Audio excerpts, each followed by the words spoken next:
कुछ चीज़ें आप खुद के लिए करते हैं और कुछ चीज़ें आपको दी गई हैं। जैसे एक है सेहत और फिर आप उसे कैसे कायम रखते हैं, ये एक चीज़ है। स्वस्थ रहने के लिए आप अच्छे से खाते हैं और कसरत करते हैं। अब प्रेम पूर्ण रहने के लिए हो सकता है कि घर में कोई स्थिति शायद भारी ताकतें सुखद ना हो, तब प्रेम पूर्ण बने रहना आसान नहीं होता। तो हमें क्या करना चाहिए? मेरा मतलब है कि हम क्या चीज़ें करें ताकि वैसे बने, या वैसे होने के लिए खुद को ट्रेनिंग कैसे दें। आपका मानना है कि आपको इसका अभ्यास करने की जरूरत है। अभ्यास यानी आप किसी काम को परफेक्ट बनाना चाहती हैं, है ना? हर समय प्रेम में होना। हाँ, वो कोई काम नहीं है। नहीं, एक्टिंग नहीं, बल्कि पर्याप्त स्वीकार नहीं, करने मैं की फिल्मों की भावना। बात मैं फिर से फिल्मों की बात नहीं करना चाहता, ठीक है? पूरे स्वीकार भाव में होना, क्योंकि नहीं, ये स्वीकार करने की बात नहीं है। अभी क्या आप अपने मन को, अपनी विचार प्रक्रिया को सुखद रखना चाहती हैं या दुखद? मुझे बताइए, आप क्या चुनेंगे? आदर्श रूप से सुखद। मुझे बस बताइए, सुखद या दुखद? आप इस बारे में सोच रही हैं? ये क्या मैं आपको उलझाने के लिए दुखद कह दूं? बिल्कुल कहिए। ठीक है, दुखद। अब मैं आपको आशीर्वाद देने वाला हूँ। नहीं नहीं नहीं, ठीक है, मैं अपने शब्द वापस लेती हूँ।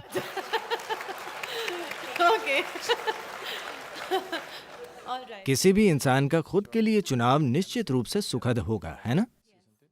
शरीर, मन, भावना, हर चीज और आसपास का माहौल भी उन्हें आप सुखद चाहते हैं। तो ये सुखद क्यों नहीं है? आसपास का माहौल कई चीजों की वजह से सुखद नहीं होता। अगर आपके विचार और भावनाएं सुखद नहीं हैं तो वजह सिर्फ आप हैं, है ना?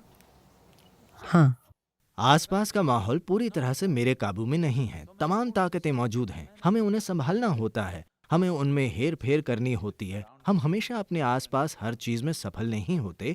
आप जानती हैं, अलग अलग लोगों में बाहरी चीजों को संभालने की क्षमता अलग अलग होती है। हम सब में बाहरी चीजों को संभालने के लिए एक जैसा हुनर नहीं होता, पर अंदर आपकी भावना और आपके विचार ये आपके हिसाब से क्यों नहीं चल रहे हैं, ये ऐसी चीज है जिस पर हमें गौर करना होगा, इस पर ध्यान देना होगा। हर इंसान को इस पर ध्यान देना होगा। कम से कम आपके विचार और आपकी भावनाएं आपके मुताबिक चलनी चाहिए। ये कुछ ऐसा है, एक दिन एक महिला सोने गई। नींद में उसने एक सपना देखा। सपने में उसने देखा कि दूर कोने में एक नौजवान आदमी खड़ा है और फिर वो करीब और करीब और करीब आने लगा। वो इतने पास आ गया कि वो महिला उसकी सांसें महसूस कर पा रही थी।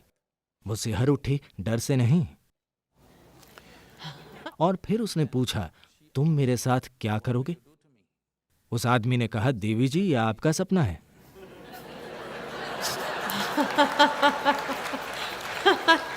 मैं कह रहा हूं कि आपके मन में जो चल रहा है वो आपका सपना है। अब जीवन के साथ समस्या है, ये नहीं कि जीवन आपकी मर्जी से नहीं चल रहा है। समस्या ये है कि आपका सपना भी आपकी मर्जी से नहीं चल रहा, ये समस्या है। मैं कह रहा हूं, कम से कम इसे ठीक करें, कम से कम सपना अपनी मर्जी से चले। अगर आप वैसे सपना देखते होते जैसे आप अभी चाहते हैं तो आपके विचार और आपकी भावनाएं सुखद होंगी, है ना? दुनिया को ठीक करना अलग चीज है, वो अलग खेल है। उसके लिए काफी हुनर चाहिए। इसके लिए बस इच्छुक होने की जरूरत है। हाँ, आप लगातार खुशी, आनंद, प्रेम की बात क्यों कर रहे हैं? इसलिए नहीं कि ये अपने आप में कोई लक्ष्य है या अपने आप में लक्ष्य नहीं है। सिर्फ तभी जब आप अपनी ही प्रकृति से प्रसन्न रहते हैं, You stop being in pursuit of happiness.